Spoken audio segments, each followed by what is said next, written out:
Hey now, cats, we're back again this week on the Balls from Ellwood show, and with me today, I have a very special guest.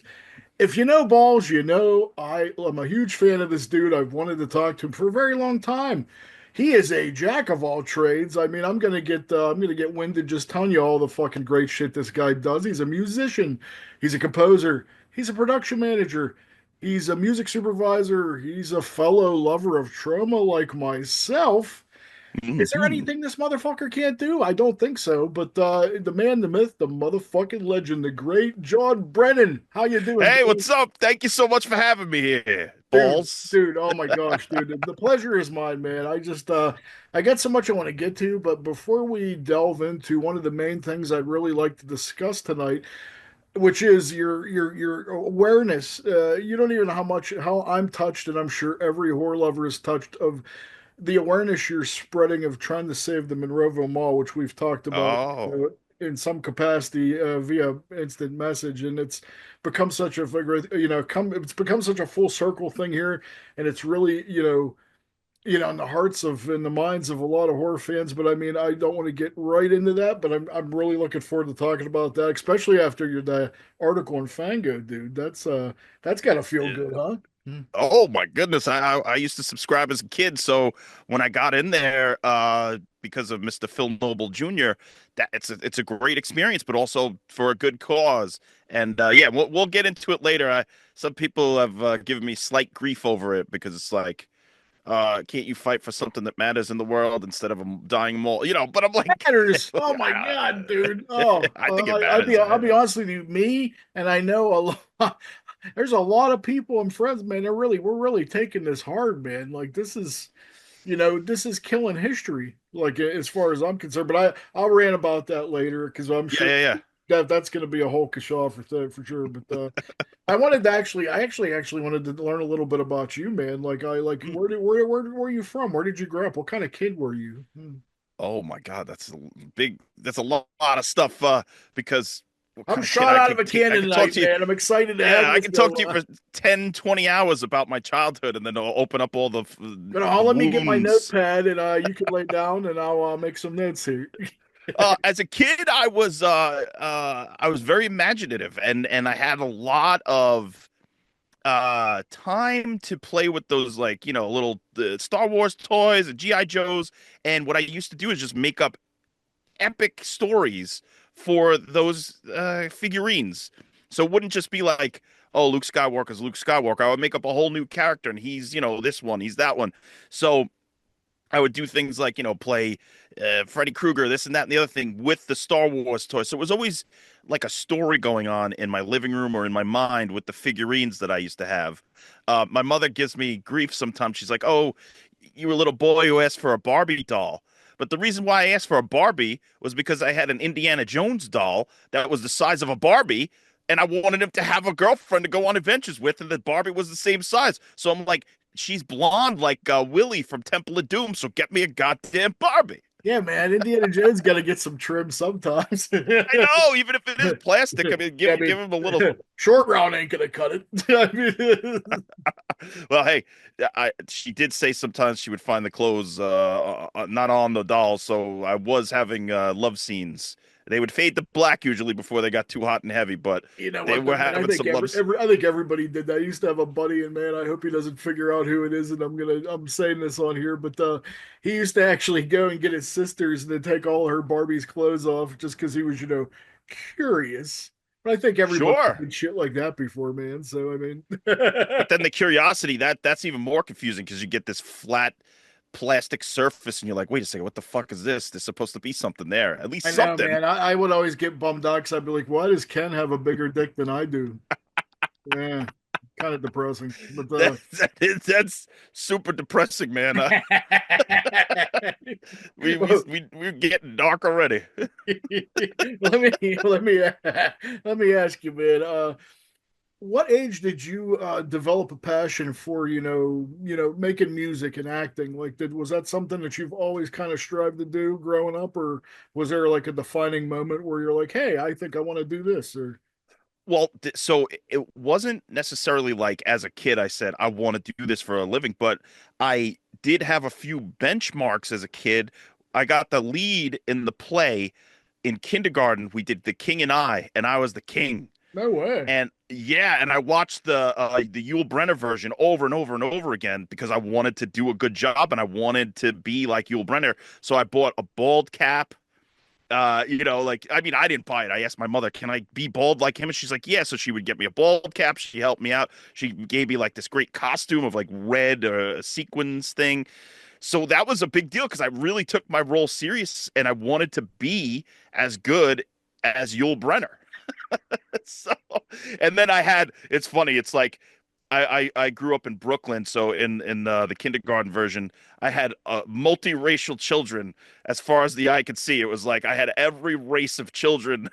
It was amazing. So as the kindergarten king and I was doing a lot of fucking just just every race of child that I'm like on the stage, like, shall we dance? Doing all that sort of stuff. It Oh was man. good. So that was a Well, big one because I really did want to do a good job. That was the big deal. it sounds like it was pretty well received, right? Well, it's a kindergarten play, so when you really look back on it, I think I have a VHS of it somewhere that I watched maybe Oh my 5, 10 years gosh, that's ago, awesome, dude. and it was good actually, because my parents they didn't own a VHS camera at the time. That you used to be able to rent them on the weekends or the weekdays or whatever. So they rented one for that day, and luckily we still have the footage, and it's very funny. Bad audio, whatever, but you could still see me flopping around on stage and giving the lines with the big hands and all that That's stuff. amazing, man. So, needless to say, your parents were pretty supportive of all your enthusiasm. To a point, they Did they they have a were limit? most. Oh, they definitely had a limit. I got a C in social studies. It was like the end of the world for them. They were like took away my guitar lessons. To their credit, though, I was a piece of shit. Like I wouldn't do my homework. I would lie. I was very because I had my passions of things that I liked, and then if I didn't like something, you couldn't convince me for $1 million to do it. I hated social studies. I hated some math. But what I really hated was Latin. For some reason, I chose to take Latin in high school based on my parents' suggestions. No Hmm. offense to my parents if they're listening, but I wanted to take Spanish, and I really feel to this day that if I had taken Spanish, I would have been fluent in Spanish. I'd be like, "Mi siempre viajar los vibrator en mi culo," which means I always travel with my vibrator in my ass. Oh, I thought I knew it had something to do with ass. I was like, wow. But Latin, I don't remember anything except like Oh no, since some of the Spanish sounds like roots. more of a party than Latin anyway. If you're about that. Exactly. Well, except some of the Latin orgies they had were probably a little freakier in a way. But so that was their suggestion because they were like, "Oh, it'll help you know the English language better because you'll know all the roots." And they were right about that. There are some vocabulary words I could figure out because of the Latin roots, but it's useless in any other regard. So, I used to in Latin class not do the whole like literally we had homework every single night, no matter what, no fail, like every day. And I started getting sick of it. I'm like, we don't need homework every fucking day. It's Christmas. You're giving me 10 days of Latin homework for Christmas break? What kind of a sadistic son of a bitch? So, They so I used to just do that to my stepdaughter when she went to public school, and like, yeah, they were always always cramming like I don't even remember having that much homework like when we were younger. Like now it's like, yeah. man, they really drive that shit home to the point where it's almost ridiculous, I think. Yeah, like I'm on my fourth day of Christmas break. I got to know how to conjugate a verb in Latin. Get out of here. Like, let us Really. have a little time off. Anyway, What kind of kid were you in school? Were you like the class clown? not always. I mean, sometimes I would be a little ridiculous, but I was kind of in the middle. That was the best part of my childhood, is that I was like good with the people who were so-called popular, but I was also good with the people who were so-called nerds. But I was also I got bullied a few times. I also bullied people. I did everything. I had a fucking everything in my childhood.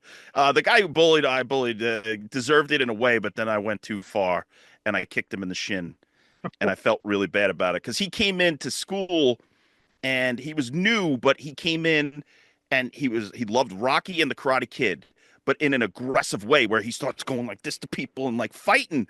Oh, So one geez. day on the playground, he came at me and I was like, "Oh yeah, you know that shit." I fucking did the crane kick and I kicked him in the shin and he started crying and I felt really bad. Did you And sweep the leg? no, I didn't go as far as sweeping the leg, but No body bag? I viewed it as self-defense, but then later on I found out he was kind of a, like a sad guy, and then we became friends later on, and I Huh. apologize. So I'm sorry when I Yeah, it's kicked you in funny, the man. shin. Like whenever dudes they can get in fights, they actually end up becoming friends afterwards, you know? A lot of times they do. A lot of times they do. And when I And was actually, yeah, no, go oh, ahead. when I was growing up at school, I had that happen to me, man. Like I had one of my worst fights. We ended up being like best friends after that. Like it's so weird. I had a fist fight with my best friend when we were in like sixth grade or something. I was the best man at his wedding, so that fight didn't stick. Yeah, it's weird how that shit like rolls out. Like I don't know. Yeah. But So I was not any sort of like there was no evidence in either direction that I was going to do anything. I just was there. You know what I mean? Like people would know me, people wouldn't know me. I was just, and I didn't make a lot of trouble. I also didn't in a lot of trouble in school, but I also wasn't necessarily not a wise ass. It's hard to describe. It was like seriously just a blob of shit moving through time. jeez. Well, let's get into. I know you are a humongous lover of horror. That's obvious, like myself. I Oh actually yeah. had some horror related questions for you. I think every person when they're younger has this. I dub it the chasing the dragon moment, and that's the part where you see that horror film that actually like inspires you the rest of your life, where you got to keep chasing the dragon, you keep finding the bigger, better thing, and that's what links you in, like where it's more than a hobby now, where it's just a way of life. Like, is there a Mhm. movie that stands out in your mind for you for that, like your chasing the dragon moment? Mm. Well, there's multiple ones that affected me in major ways, and it was a progression from being deathly afraid of horror, where I couldn't even watch it, to the point where the Thriller video scared the living shit out of me as a kid. I mean, to the point I couldn't even be in the room if it was on. But I love Michael Jackson, which was really weird. So Thriller hit me really hard. But then when I got older, I had older cousins, so it might have been a conspiracy. My family's like, get John out of this like scaredy cat mode, so do something. So my cousins sat me down and they said, "You're gonna watch Friday the 13th Part 4. The reason you're gonna love this one is because Corey Feldman's in it. You love Stand By Me, you love The Goonies, and if Corey Feldman can get through it, so can you." And I did, and I watched it, and I loved it. I loved it. So Friday the 13th Part 4, the final chapter, is like the entry way into my horror That love. was your gateway drug. Yeah, That's because a good even the one, then, deaths, dude. I wasn't afraid of the like in other movies. I was always afraid to see the gore or something. I would shield my eyes. Even in certain, like I said, Thriller was too much for me. But then when I was watching Friday the 13th 4, I sort of understood why the deaths were kind of funny and entertaining. You got Crispin Glover getting hit with the corkscrew in the hand and the hatchet to the face, and it was funny. I was Oh like, yeah, this ain't so dude. bad. Yeah, I love Crispin Glover. Period. Oh yeah. Oh yeah. So then from there it was, but then I was set back a little bit. The Exorcist set me back and gave me nightmares for 2 or 3 months in a row. I mean, I'm talking, if you thought I had Latin homework every day, after I watched The Exorcist, I had nightmares every goddamn day and night. It's nonstop. I can relate to that. Was like I think Pazuzu like was one of those things when I was a kid that I have fond memories of scaring the shit out of me. But I'll tell you what, it sounds even dorkier. Like that is legitimately scary. I still think in some element like The Exorcist is still legitimately a scary film. And people laugh at me all the time. You want to know what my Achilles heel was when I was a kid before I liked horror and it scared the shit out of me? The Let's fucking see. clown from Poltergeist would fucking dude, I'm still scarred for life from That's that fucking scary. thing. That's a scary. No, I see. I don't think that's valid. That's valid. That's a scary fucking scene. That's a scary design. The whole thing. Yeah, you My were my right. my buddy Sean owns the real screen used one, and it's in a case. And he said his fiance won't even go through that fucking room like at night No, whenever it's there. So dude, the tree, yeah, man. I would think about a killer tree sometimes just sitting in my bedroom. I'd be like, it ate the kid from Poltergeist. It's gonna eat me. Like Yeah, that kind man. of. That's I'm a telling you, scary every time movie. it would lightning out and shit, I would be like, oh boy. Like, Yeah, Yeah, And there you go. I've had some weird shit happen too. But I mean, that actually leads me to my next question for you. Have you ever had a supernatural experience? Many. Now, I've never seen an entity float past me, right? I've never seen a full formed apparition. He says it in Ghostbuster, fully formed apparition. Never did that, but I've experienced feelings that were very wrong. I've experienced all sorts of night terrors that were too real to not be something, whether or not it was supernatural or like my own psyche haunting me or something. These are things that are just as real as when you're awake. Or, when I grew up, actually, the house that I was in as a kid, I always thought it was just because I was a scared kid, and then I got over the fright, and I was fine. Later on, my parents told me, no, no, that house was very strange. There were all sorts of noises and movements and footsteps and voices. So we didn't want to tell you at the time, but you were right to be afraid. And you weren't just hearing things, we were hearing them too. So that to be validated later on when you're an older person to say, oh, some of my childhood things weren't just me. My adult parents were experiencing them too. It's pretty fucking crazy. Yeah, Like quite. for instance, my mother said that every morning around the same time, it was like 5, 6 in that time, would be footsteps walking.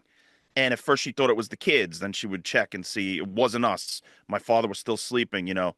Um, and that she would slowly be like, either it's the pipes or there's something's going on in this house walking around. And then my father actually got a job where he started to have to leave way earlier than that. He started to have to leave like 4 or 5. So she would be in the house with just me and my brother and her when she would hear the footsteps. Very frightening for her because she's like, "What the fuck is this thing?" But then one day she got a job and she was late for work. She slept in, her alarm didn't go off, and she said the thing woke her up. It shook the bed. So it was a friendly ghost. After all that, it was like, "You're late for work, Sheila. Get up, get up." Holy shit! Yeah. At least that's what she claims. I mean, I heard all kinds of whispers and screams, and one time I had the door open into my bedroom, and it was a nightlight, but it was like an orange glow, and I was looking out my bedroom door, and I just heard boom, boom, boom, boom, boom, boom, boom, boom, boom, for like an hour. And I built up the strength because I was like, hopefully it's my dad or somebody is like doing something. Maybe they're playing basketball. I don't know. It's too little to understand. But I built up the strength to run through that hallway and go into my parents' room, and they were both in there. And my brother was sleeping. So something was banging. Could have been a person, which is also scary. But Yeah, I know. I mean, home invasion shit's as like scary as ghost shit. So oh yeah, yeah. But yeah. stuff like that. And again, like I never saw a fucking a cloaked woman except Oh in yeah, my I was gonna say, dreams have or you ever seen that documentary, The Nightmare, about sleep paralysis? so you know what's crazy Have is you ever seen that? Like, because I actually had a yeah, friend I when I did. was younger that seen. She swears at her mother's house that she's seen that black cloak figure with the Yeah, hat and that I've shit. I've seen it, But the, but you want to know what's weird? what? I saw it once awake in a shadow when I was living in LA. I was reading this book by Robert Anton Wilson. It's called The Cosmic Trigger. And he talks about the top hat man and how that comes to people in their dreams or sometimes on psychedelics or whatever. And I looked up and I saw the shadow and I was like, fucking top hat man, I'm not in the mood. I'm just reading this book for fun. Like this, this is that serious. Don't come visiting me. Didn't even think about the top hat man until then at one of the Troma dances, they played the nightmare. And in the nightmare, they started talking. I said, I saw that guy. And then they said, well, now it's contagious. Basically, if you watch this, you're going to start having night terrors. And I did No because of shit. that movie. Yeah. Yeah. So it's almost like The Ring. It is. It's like contagious. It's like, you're next kind of thing. And I was like, oh, fuck. So I started, especially during Shakespeare's Shitstorm, I had actually that whole year, it was 2018. We did the first Joe Bob marathon and the first major stress dream that I had like that. I was in a hotel room with Zach Amico. Had these double beds. Do you know who Zach Amico is? Are you He's kidding me? he Of was in. course I do. Okay, good, good. So so it's him and I bunking together. We probably had a couple of drinks before we went to bed, whatever. But we had shot 1 or 2 days of the marathon, And I wake up in the middle of the night and there's a fucking demon standing across the room. And I went, "What the fuck?" And Zach Amico woke up and he's like, "What's wrong?" And I'm like, "There's a demon in the room." Oh, And he's dude. like, "Are you all right?" And I'm like, "No, are you all right?" Like, dude, Well, as good as a something. an entity from hell in our room would make me sure. I mean, So I'm sure he told that story a bunch of times, but I really saw something standing there with like red eyes, a fucking shadow.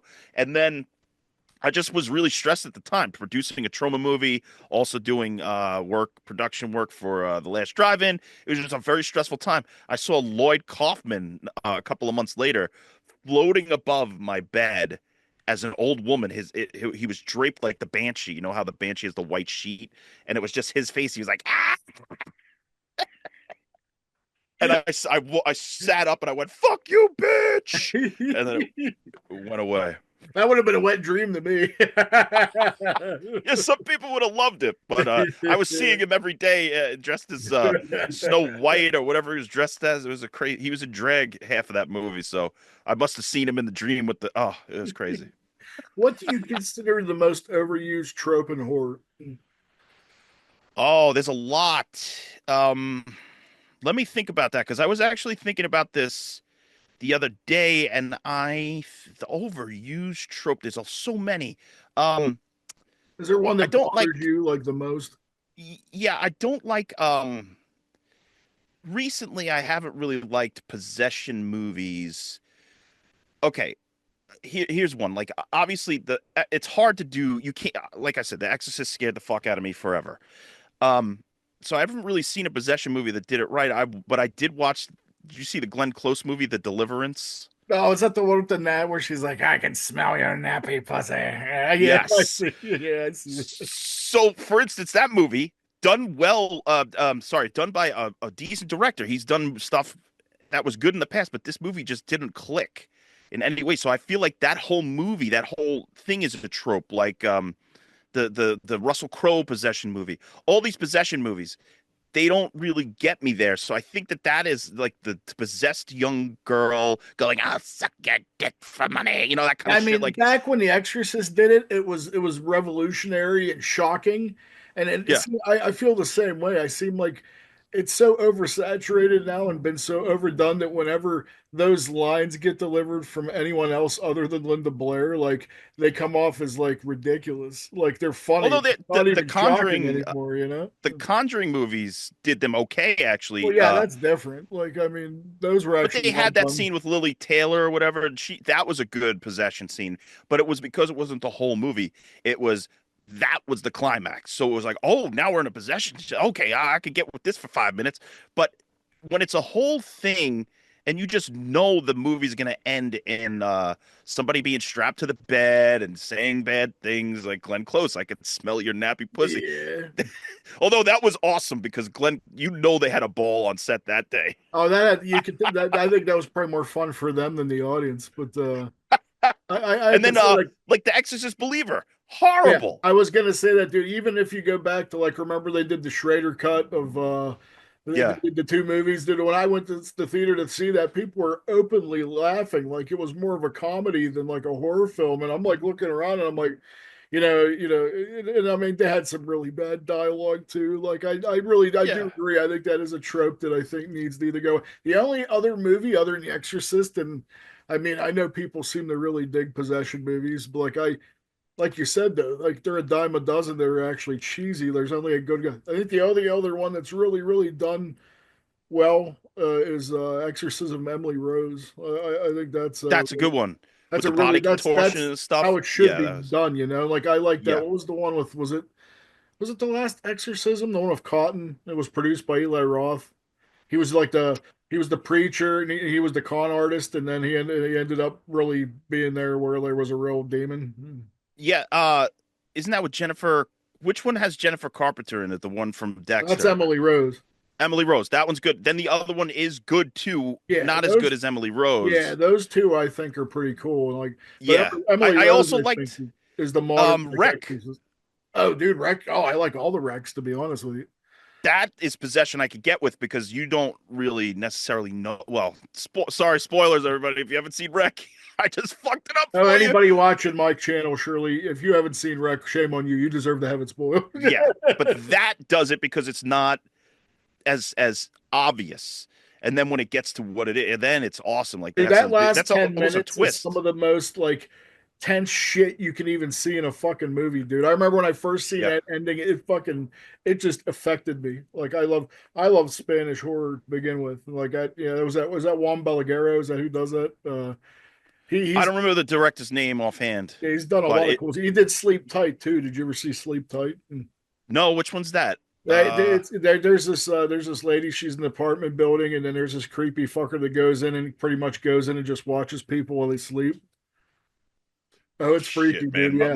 My butt cheeks just clenched here in that And log it, line. dude, and So this motherfucker looks just, dude. You just look at him and you get like goosebumps, and then he's in there like looking at her while she's sleeping, breathing on her and shit. I'm like, oh no. All that right, I'll kind of watch shit that. freaks me out. Oh yeah, dude, it's red. If you like his other movie, you definitely Yeah. watch, definitely like Oh, that. But awesome. let me ask you, dude, what actors in films inspired you or influenced you growing up to get you where you are today? I mean, and has your taste changed from then till now? Oh, totally. It changes sometimes week to week, but when I was a little kid, I used to obviously love Indiana Jones, Star Wars, all that stuff. That was my jam as a kid. I mean, there were times when my grandmother said, "How could you watch this movie, Empire Strikes Back, over and over and over again?" And I was like, "Because it's good." I mean, what do you want from me? It's good. I don't know.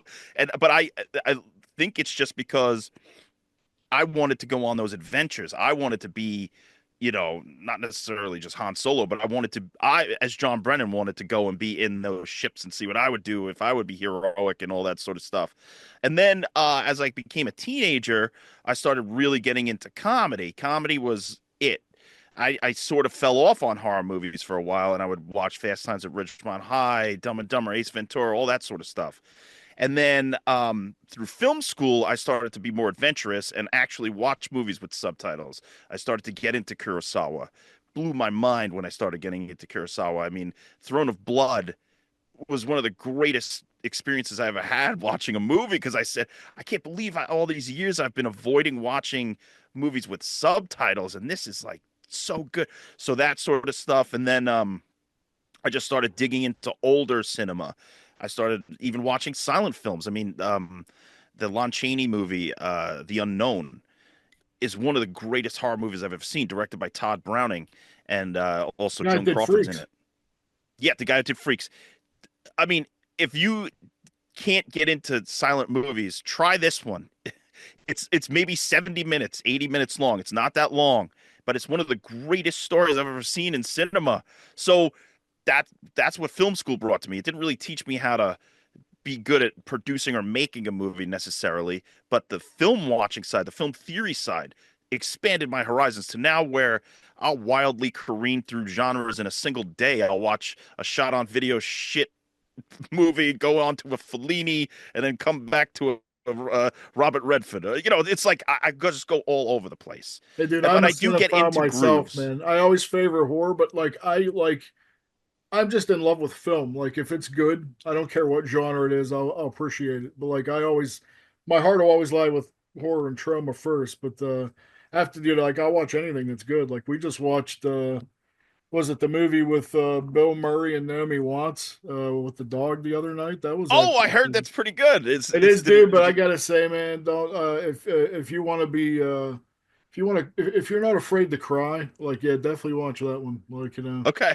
Like it's very emotionally stirring because like it's very it's very poignant. Like it was a little way deeper than I ever anticipated going in, but that's not a bad thing. Like it has a really good message. I thought it was really really good, well done with Yeah, I love curveballs movies where you go in and I expecting mean one thing and they I'm a dude. You already mentioned Ghostbusters. That's like as big oh a yeah, part of my life as horror films, dude. Like I am on Ghostbusters, not for sure. So love it. I It's have the one of the most proton. perfect I have movies my ever made. proton pack sitting here. I just now recently tracked down when I was a teenager.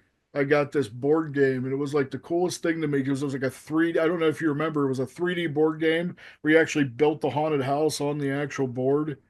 That And sounds great. there was a ghost called Baron Bones, and the whole time you're trying to get to the very top and close the ghost trap, but you drop Baron Bones in the top, and it's booby trapped all over, and he keeps booby, knocking the Ghostbusters over. Dude, I had it when I was a kid, and my dad threw it away, and I've been spending like 20 years trying to find one that actually has all the pieces and then all the parts. Finally got one this past Christmas, and like, oh, oh, Awesome. it's great, dude. I'm telling you. Hell yeah. Yeah, I can nerd on about Ghostbusters for months. Holy cow! I could do 10 shows just about Ghostbusters with you if For you want. real, you can. There's so many things. But my brother pointed out, which I had heard many years ago. But Ron Jeremy's in a scene. Like you can find little things in this movie forever.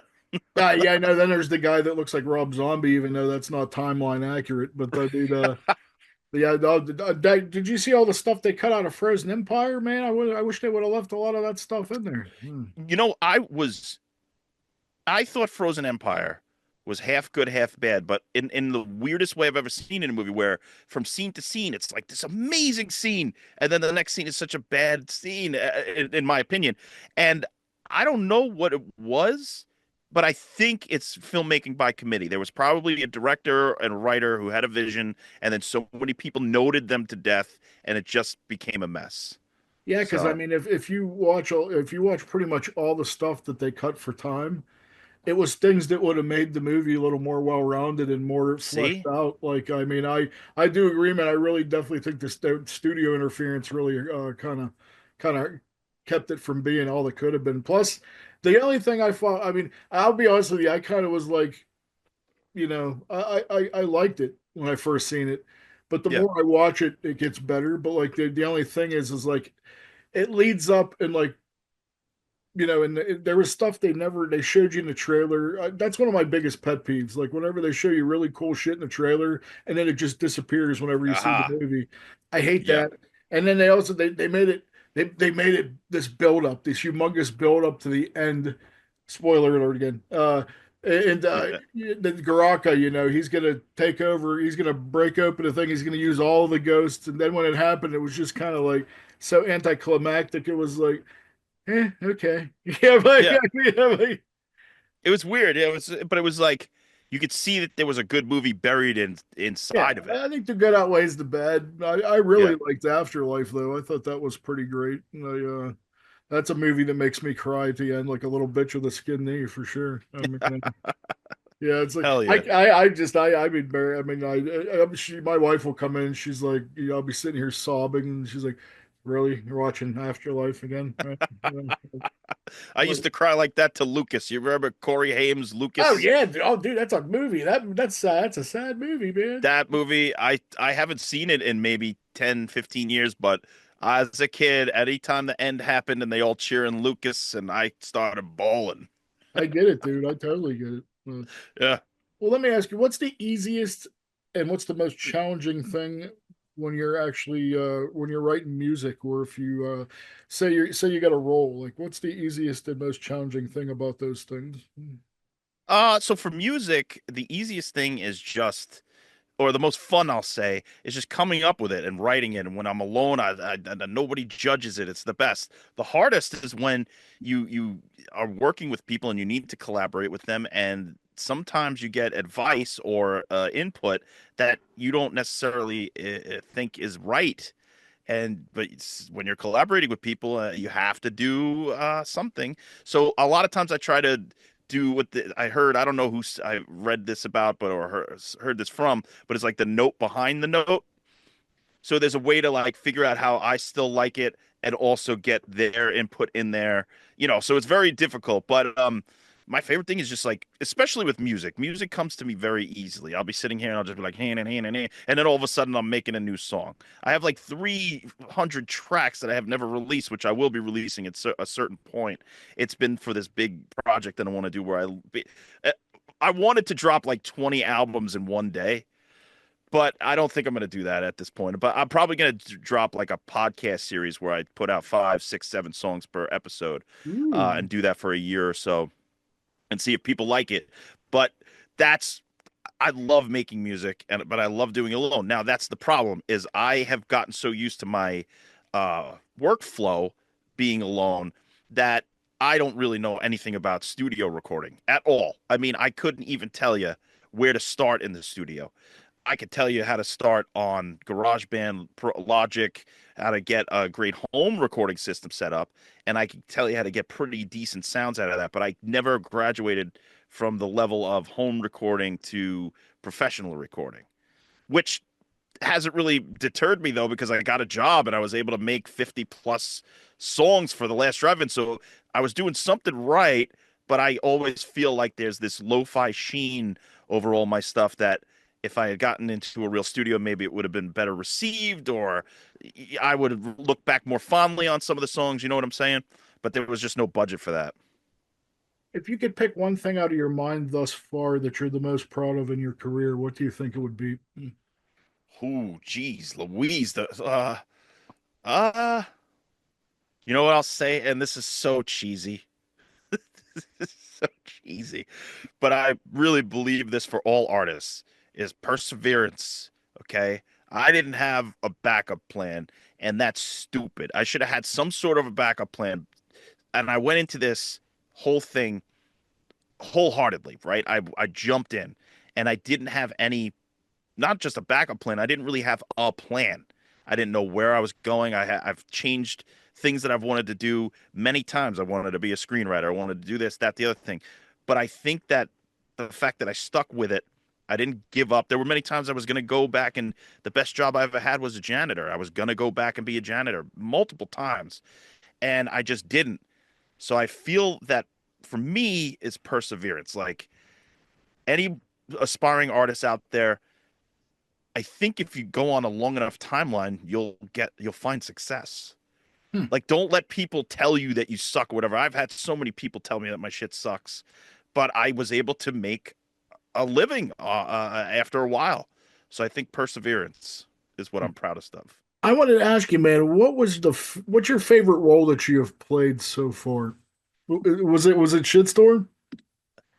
Oh, yeah, that was great. I was gonna So say, let's talk about Troma now, man, because I have so many questions. That looks like it was a total blast to do that.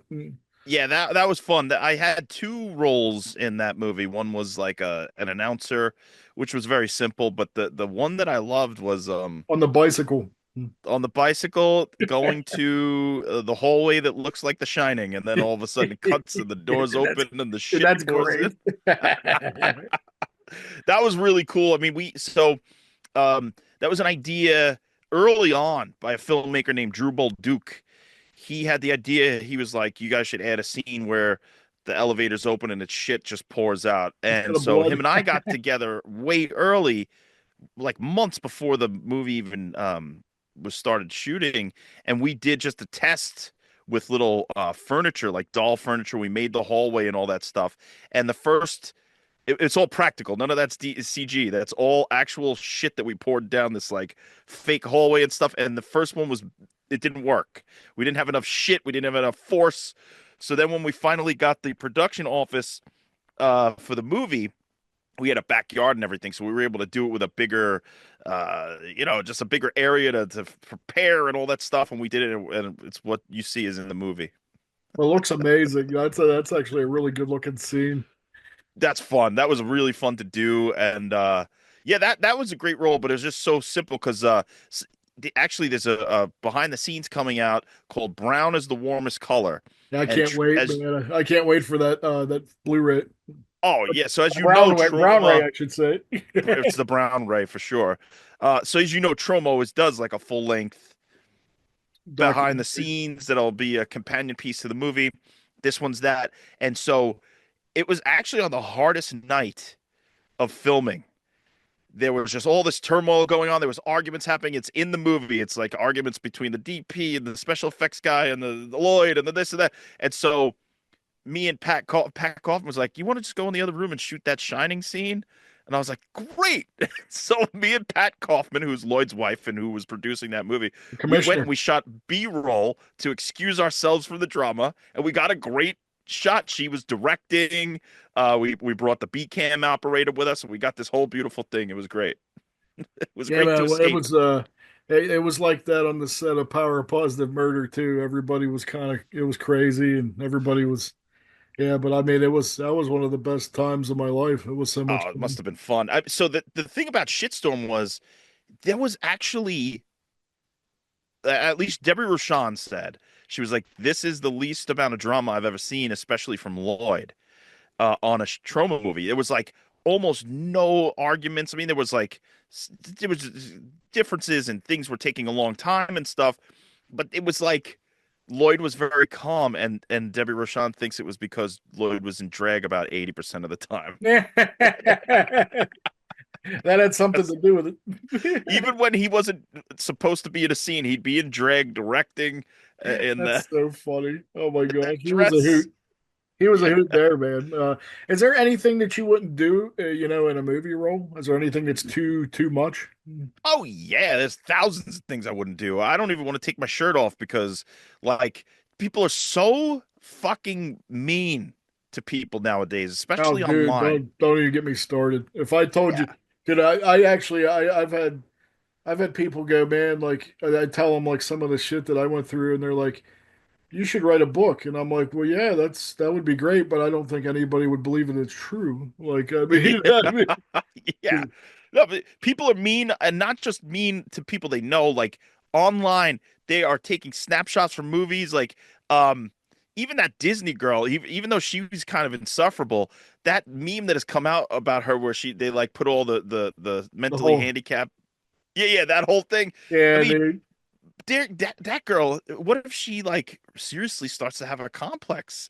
You know what I mean? So that I'll do roles that are fun and whatever, but I don't want to be in a vulnerable position like shirtless, naked, any of that, because then it's like people are gonna pick you apart, and they're just yeah. That I'll reserve that for a couple of people, and that's it. I don't want nobody to see my butt cheeks, Yeah, same here, man. I mean, analyzing them for all time.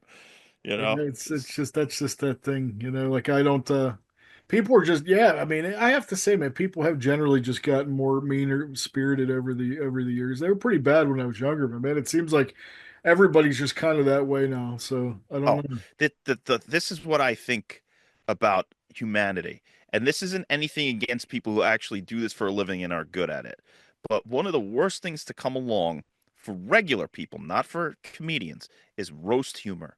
Roast humor has given unfunny assholes a blank check to be like, "Oh, I was joking." So they could say anything to you. They could walk up to you and be like, "You're ugly and fat." And then you go, "What the fuck was that?" And they go, "Oh, it was a joke." So all of a sudden, roast humor is just like, and I don't mean it. I mean, people who are good at roast humor, I love it. I think it's fucking hilarious if you're clever, funny. But if you're just a regular person walking around using that as an excuse to insult people, you are a fucking asshole and you I had deserve that everything happen to me bad. once, dude. I was front row to comedy club, which you know what you're getting into. Let's I have Sure. I'm not I don't have a thin skin whatsoever, but like this dude, I was with this chick, and he just kept going on and on and on the whole night about how you want to fuck my girlfriend, and I'm like, and about how, wow, I can't believe a hot chick like you would be with like an ugly motherfucker like you. And I'm just like, okay, I can take a joke, man. I can laugh it off and shit, but I'm like, if it was once, it's fine, but it was like 20 times, and I'm just like, Yeah, and it's like, where's the cleverness though? Is he saying, is he making jokes, or is he just doing insults in under the guise of a joke? yeah, I Because sort of felt that was the case, man. It's like yeah, normally it wouldn't bother him, but it started to get a little weird, Like, and I'm like, I mean, I'm not the sensitive dude by any means, but I'm just like, wow, really, dude? Like, yeah. I'm like, yeah, I can introduce you to after the show. I'm all for a good zinger or seven, even 17 zingers in a row. You get me, you get me, you got me. That's Yeah, man, good. I'm the same But if way. it's Like, fucking and the unfunny, like joke's shut the on him fuck. because nobody fucking hates their self more than I do anyway. So there's nothing he's gonna say that nothing Yeah, worse than I haven't said to myself already. So exactly, I always thought exactly. that was funny. I mean, let's talk more about Troma. You mentioned Lloyd, dude. Everybody has a great Lloyd story. I have several, dude. I've been following him around since like the Grateful Dead since I was in high school. So, like, is there one story that stands out with Lloyd that makes you laugh? There's a lot.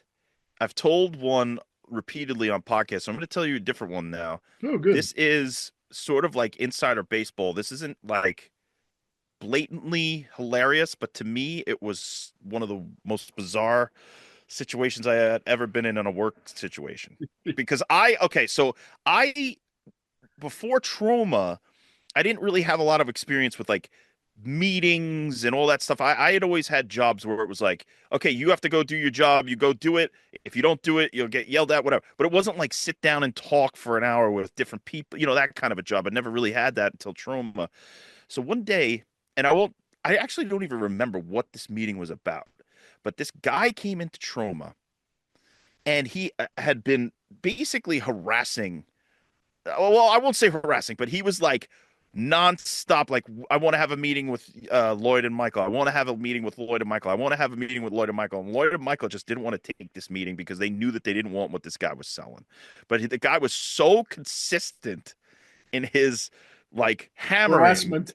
I mean, it was at a certain point, it probably did become harassment. I don't know. But so he was so consistent that finally, like, fuck it, fine. Just have him come in, give him a half hour. He'll sit down, he'll talk to us, and then we'll thank him for his time and see him on his way. So, and they asked me to come in and like take notes or whatever. So I'm sitting in there and I'm Lloyd's assistant, maybe, I don't know, at that time, maybe 2 months. And so this guy sits down, and in Michael and Lloyd's office, they have the same office, and their desks face each other. So it's almost as if they're forced to interact. There's no escape. One can't go into his office and close the door. No, they are in there and they are engaged. So no matter what Lloyd is doing with fucking some dancing asshole or some Toxic Avenger promo, Michael is there and he has to sit through it. So anyway, this business meeting comes through, and I'm sitting there taking notes. And they didn't even get to the meeting. Lloyd and Michael, for like 25 minutes, discussed marsupials. Okay? Facts and figures about marsupials. What they knew about marsupials from the day they were born until the documentary they watched last week. Just saying all these. And the guy is like sitting there, and he's like, at first he's like engaged. He's like, oh yeah, oh, yeah. And then finally, I think he realized that it was just like a stall tactic for them to amuse themselves because they didn't want to take the meeting anyway. So after 25 minutes of marsupial talk, they're like, all right, so let's get down to business. What are you interested in? And the guy gave his like one sentence spiel and like, okay, we're not interested in that. We'll see you next time. Thank you so much for coming. Would you like a tour of the Troma headquarters? Like, and they weren't rude. That was the thing. It was not rude. It was like that guy got his bang for his buck having a meeting with Troma that he could then tell that story. And I can tell the story too. It was amazing. It was amazing. And I Yeah, just dude. wish that I had either recorded it or had something to document this, because afterwards I was like, that was amazing. That was amazing. When Just did your watching them deal with it. when did your love of Troma start? I can remember mine, dude. I grew up watching USA Up All Night with Rhonda Shear and Gilbert Gottfried, and that's where I'd first started seeing a lot of that stuff, and then it just became an obsession afterwards. Do you remember the first exposure to Troma?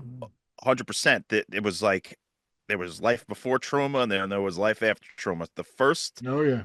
or maybe I had encountered something that was Troma and I didn't realize what it was. But when I saw Class of Nukem High Part 2, it was one of those times in Some my humanoid childhood when meltdown. subhumanoid meltdown, and I was up too late, or like it was maybe one of the first times I was allowed to stay up late, and I was watching Cinemax or something in the basement, this old basement that I had with wood paneling. I remember it like it was yesterday.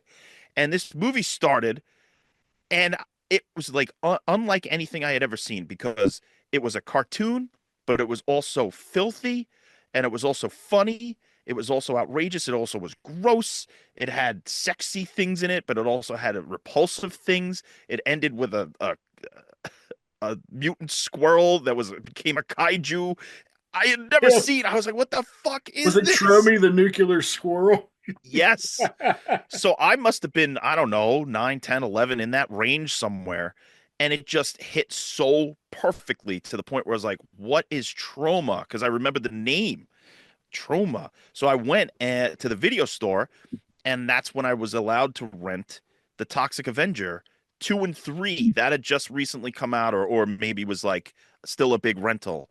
And the guy there, I asked him, I was like, what is Troma? Can I see Troma movies? He's like, oh, try the Toxic Avenger 2 and 3. And my mother was there, so I was able to rent it because I wouldn't have been able to rent it alone. And I watched that, and then that was amazing too. And then I went back and watched the first, and yeah, that was it. That was my gateway. So, What is your absolute favorite Troma film? shoo, That's like saying let me. what's your favorite kid, you know? Like I get that. Like, Yeah, you know what one I think is surprising to people that's a Troma movie that they distributed because there's a difference between in-house pickups productions and in-house, yeah. and then pickups. The one that I think that is the most underrated that they picked up is it's a sequel essentially to Maniac. It's the last horror film with Joe Spinell, Oh yeah. also called Frantic. Yeah, I've seen that. And I love Joe Spinell. I So do I, love dude. Maniac. Oh, So I the do fact that too. Oh, him and Callan Monroe did a pretty much a sequel to Maniac and Troma distributes it is insane. It's so and it's such that a good one movie. too. They snuck shots on the Riviera during the Cannes Film Festival, and it's such a good movie. So I'm glad you that's like my mentioned. favorite pickup. I'm glad you mentioned underrated Troma movies. Can you think of any other ones you like? There's one I like. Did you ever see Chad Farron's Unspeakable? I don't think that movie gets enough love, man. That's a No, great. I haven't seen that. But This guy's there's life like falls yeah, apart, so he declares a one man war against God. okay. You know, there's like over 1,000 movies that they distribute, and I just was like, I would be in the basement sometimes, like, what is this? The Hanging Woman? Oh my God, what is it? And then it turns out like Vinegar Syndrome is now all these years later putting it out. So there's all these like hidden gems within the Troma Oh yeah, dude, they archives. have tons of I'm, diamonds in the rough. In fact, they're still picking up really good stuff now, man. Like now they have like a lot of the old Hennelotter stuff they picked yeah, up, and I mean, with I think they had what Frankenhooker and Street Trash now, and Red they, Scorpion. I mean, out of nowhere, they're all oh of a sudden they're yeah, distributing Red Scorpion with yeah. Dolph I'm like, Lundgren. what? That's crazy. But another one that I really love, um, that I think is underrated. Let's see. Well, I mean, then you get into Lloyd movies. Obviously, Romeo and Juliet's amazing. Oh yeah, dude, that was one of the first ones that really resonated with me. Yeah, that's a great one. But then let's see what's one. Oh, well, Combat Shock is That's that's what not it is. It's a that shock. that's something. I love Troma's War. Yeah, Roma's War is so good. Banana Motherfucker is a short movie that I seen probably that even on Troma now. Yeah, yeah, yeah. I remember that. that's a great one. Yeah, that's such a good service too, man. Like people don't. I think people sleep on it, but they're always putting great stuff on there, and they always, focus like on young people trying to start out. I always think that's a good thing. I think for 4.99 a month, man, you get nothing but great content. Plus all the old, a lot of pickups are on there, like Witchcraft. I've been doing this show with my buddy Oh about yeah. Witchcraft movies, and most of them are on there, and I forgot how ridiculously fun those are. But yeah, dude, they always got great stuff every month. I can't wait to to see that Mr. Melvin cut Troma dance this year. I mean, or Troma Oh, that's film. cool. Yeah, I heard that they're putting that together. It's like the whole Toxic Affair, Yeah, but that's something, man. put down to That's going one to be movie. interesting. Yeah, I wonder if they're ever Yeah, going to release that like on a physical media. That would be interesting. I don't see why not. I mean, there's all these alternate versions now. People put out all kinds of other stuff, director's cuts, this, that, the other thing. Why not? What's the weirdest thing a fan's ever asked of you? Ever asked of me? Has anybody ever asked Um, you to do something well, weird? okay, I'll say that the most surreal thing that it wasn't like asked of me, but I was hired to and the band, the Big Feet, John Brennan and the Big Feet, we were hired to be a wedding band. What? Yeah, we played a wedding down in Florida, and it was great. They're such a great couple, and they're huge fans of Joe Bob, and it was just a cool weekend. The beautiful on this big lake in Florida. It was gorgeous, and we're playing outside and just doing our cheeseburgers and all that sort of stuff. But this was I just was so surreal that the bride walked down the aisle to the acoustic version of Joe Bob is Back in Town. Get out. That's awesome. Yeah, and it was actually really moving for me because I'm like, me and this guy Levi White, who took Joe Bob is Back in Town. He's like a classical guitar player. Yeah. He's also the guitarist of the Big Feet, and he adapted Joe Bob is Back in Town in like a finger picking style. If you haven't heard it, and just to have this thing that him and I created, to have these people commit their love to each other was so strange. It Is was that the so one? Is strange. that the one they play like right before the show, like when you're Yes, waiting? Is yes, that right yeah? before the on the live stream, Yeah, like dude. I always think that shit's awesome, man. Like I love that. yeah, they that was their love song. That was their walk down the aisle song. So that to me was it wasn't a bad thing. Like sometimes when you hear a question like that, it's like, oh, this guy asked me to, butter my butt cheeks with a couple of slices of bread. No, no, no, no, no. This was like really sweet and nice to the point where I couldn't believe somebody walked down the aisle to something that I made. It was weird. Yeah, I thought did I tell you where I got married at? No, where? We actually got my wife and I got married in the Evans City Cemetery where the original Night of the Living Dead was filmed. Oh my God, that's crazy. That's Yeah, and it was fun. amazing. It was We funny, were man. there. We should have went. It was so close. I know that I wish I would have known that you were in town because like I'm honestly 15 minutes from there, 20 minutes tops. Oh I would man. have hooked up with you in a second. I would have showed you the creep show house. If you ever come in my neck of the woods again, man, I got Yeah. so much cool shit to show you. I got to show you where the Crazies was filmed. I could have showed you. Oh Actually, shit. if you would have had time, it's about an hour and 12 minutes from Monroeville Mall. Dude, I'm sure you remember Tales from the Dark Side, right? Oh hell yeah. Remember that the opening that was scarier than most of the shows that would make you shit your pants at? Yeah. The actual the covered bridge in the farm is like an hour and 12 minutes from Monroeville Mall. Oh man, that's amazing. Yeah, dude. Next time, if you ever have a chance, man, like I'd love to take you on the fucking horror tour around here because, dude, in West Virginia, there's the Mothman fucking festival. There's so much Oh, cool yeah, I shit. went there.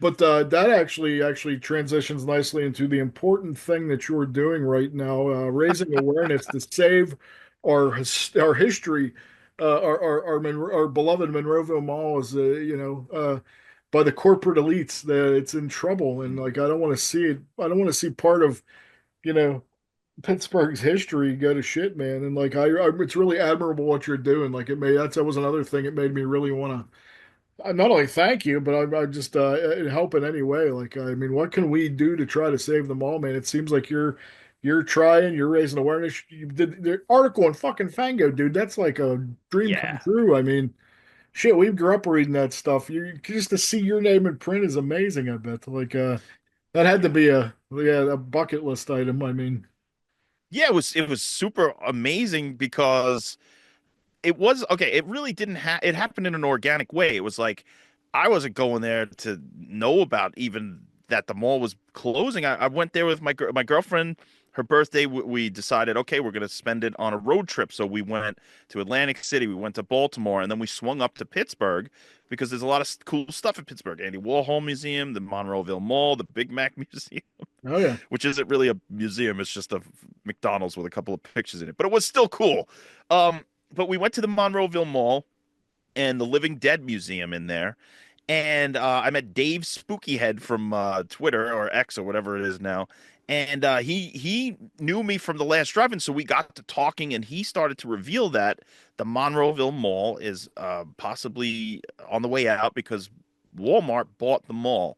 Now, usually I'm not like a advocate or anything of that nature. I don't speak up about political things. I try to keep to myself. But in this case, I had such a good time at that mall, and that night was a Evil Dead 2 screening, and it was just so cool to see that environment and to see that the mall was still thriving and to see that there were so many horror fans that came out for that screening. Um, it just moved me, and I started to think about it the week that I got home, saying there's got to be something that can be done. I mean, can you contact Walmart or whatever? So I started Googling, and I saw that there was a petition, a fan-made petition to save the Monroeville Mall. So first I shared that out, and then I said, you know what? I remember I met Phil Noble Jr. on the set of The Last Drive-In, and I said maybe he'll run something about it. So I wrote something quick up, and I said, "Hey, Phil, blah blah blah." He's like, "I'm at a convention this weekend. I'll get right back to you." When he got back to me, he's like, "I would love to run this," and I said, "Oh shit, that's fucking so cool." So I found the direct contact to Walmart, and I found the petition to sign to save the mall, and then we just put it out. So if horror fans want to do that, that would be great because I said this once before. I know that signing a petition isn't really going to do much, but it just might get back to somebody at Walmart who would then say, "Oh, we didn't realize how important this was to a community. Maybe there's a way to incorporate a store while keeping part of the mall or the whole mall intact. Maybe there's a way." So that's the hope. I think the thing that rubs me the most, Raw, is there's a Walmart, I think 11 minutes from there. I'm like, do we really need another fucking Walmart? Like, You're kidding me. See, I didn't know that. nah, dude, it's like, That's even worse. yeah, that's what I'm saying. I'm like, they're gonna knock down fucking history for another fucking Walmart when there's one 10 fucking 11 minutes down the street. Like, this is, yeah, you don't even know how much I almost am thinking, man, I don't know. Yeah, man, that's a real kick in the balls. I'm just like, I don't know. You think staging some sort of like protest would work or help? Well, no, I wouldn't go. I personally wouldn't go that far. But there is the Living Dead. What is it called? The Living Dead weekend coming up. So they should. I think that they should do some sort of like a big. I don't know about protest, but just like plead with Walmart and tag them a lot in social media and say, "We love this place. We have our convention here every year. We have our museum here. We, as the fans of this movie and the other movies were shot there too." Um, think that this is an important site, and if there's a way to preserve part of it, please do. Yes. And you never know, stranger things have happened.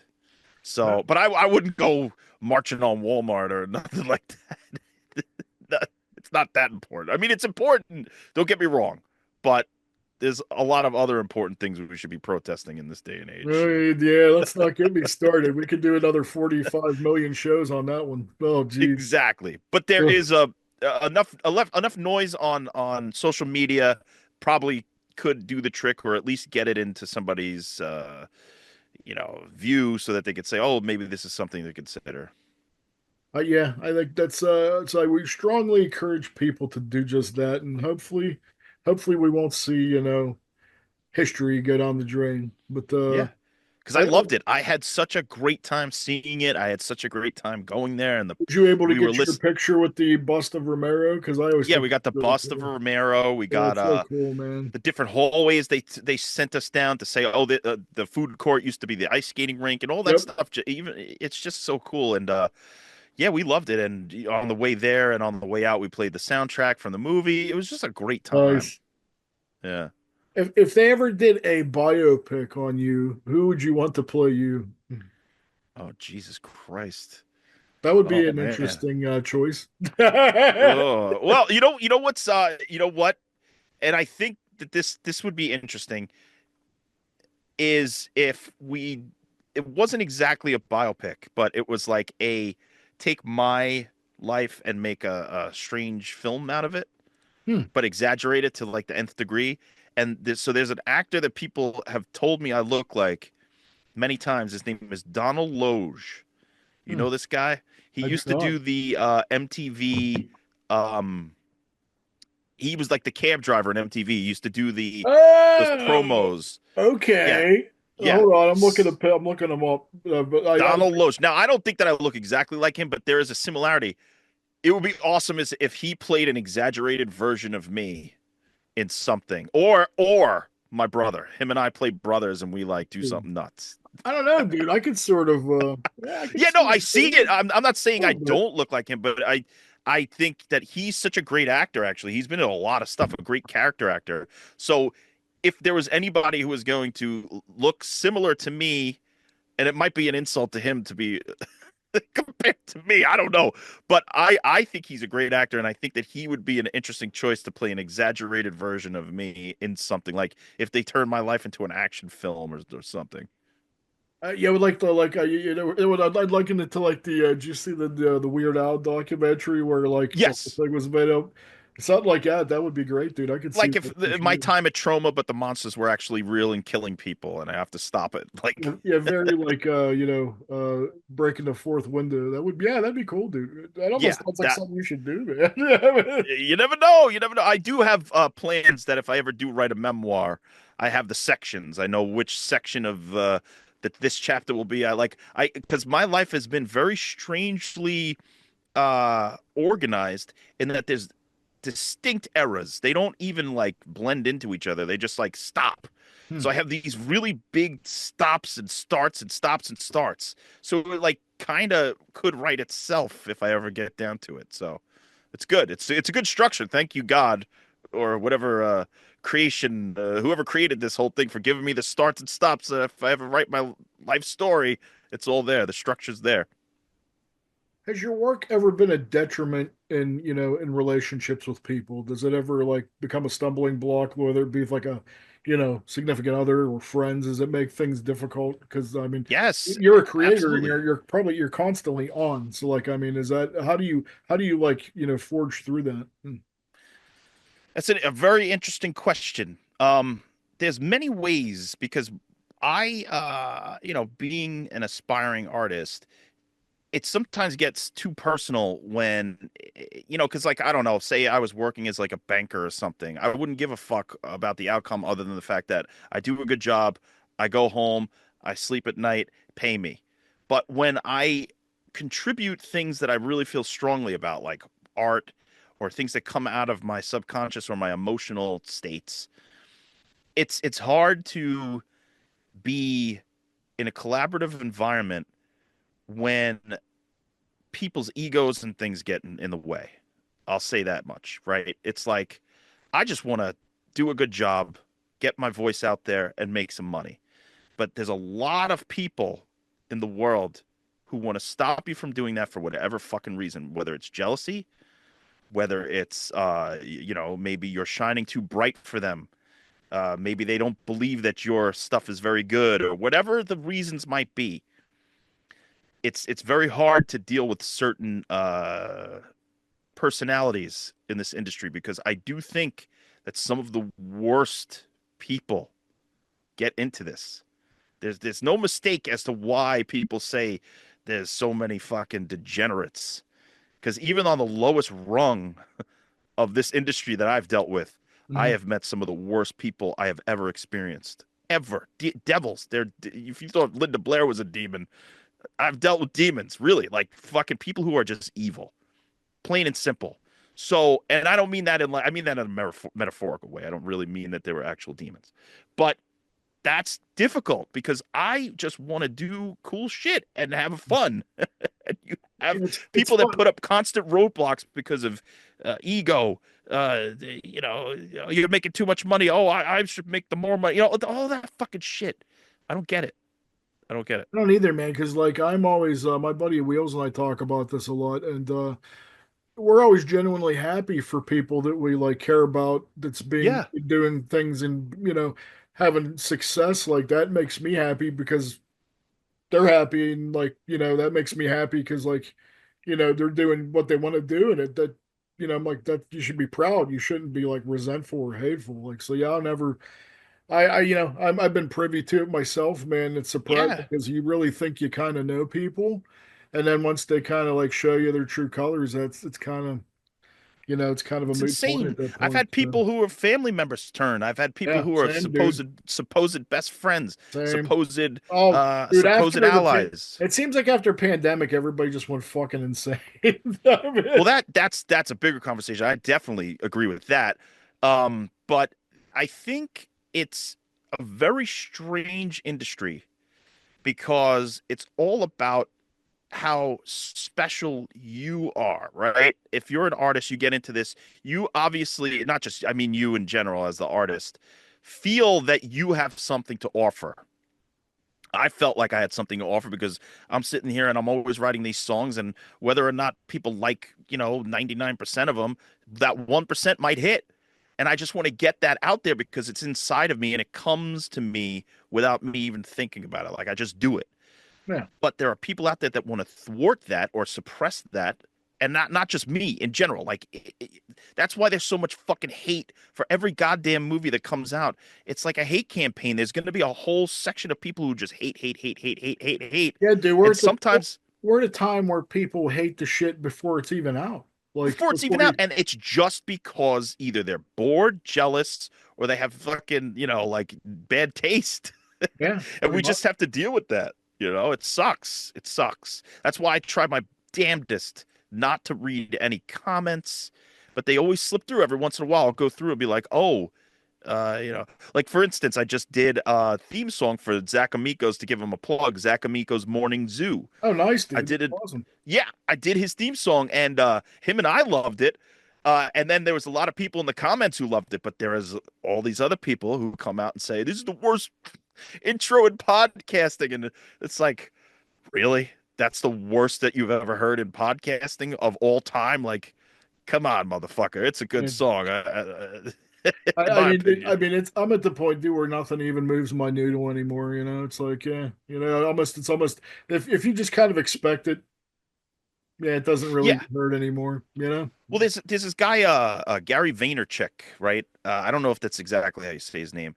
And I followed him for many years, and then I fell off with him. And I recently just started looking at some of his videos.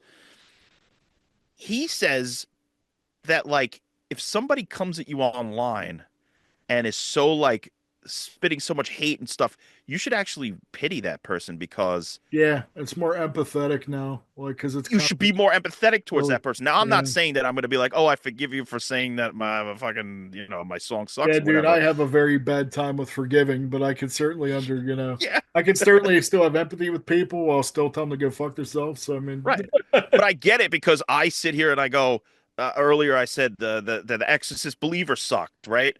But that's because I'm a fan of the original, whatever, whatever. But I also am guilty of it. So there's something inside of us as human beings that we just have to naturally hate. shit on things. Yes, yes, yes. And maybe he's right. Maybe there is a way to move forward with more empathy or at least indifference to the hate. Right? There's got to be a way to scrub it. Or when you meet a person who is actively giving you a roadblock, instead of staying in the thing in order to make money, make a living, just get the fuck out and figure out something else to do. Figure out another way to make a living so you don't have to deal with these pieces of shit who want nothing but the worst for you. It's not always worth it to stay in it for money sometimes, Nah, man. I in mean, my experience. if I was interested in money, I wouldn't be working two menial jobs and you know trying to get this podcast off the ground for 5 years that maybe you and six other people watch regularly. So I mean, it's the way I look at it, dude. Is like if I turn one person on to something that I'm really happy about and it makes me happy and I'm passionate about, or people that I enjoy. That's enough for me, man. It Right. goes Look far at the beyond people that. who, Money comes and goes, but yeah, we are defined by whether people want to admit it or not, we are defined and we are judged and viewed by the things that we love and hold dear. So, I mean, absolutely.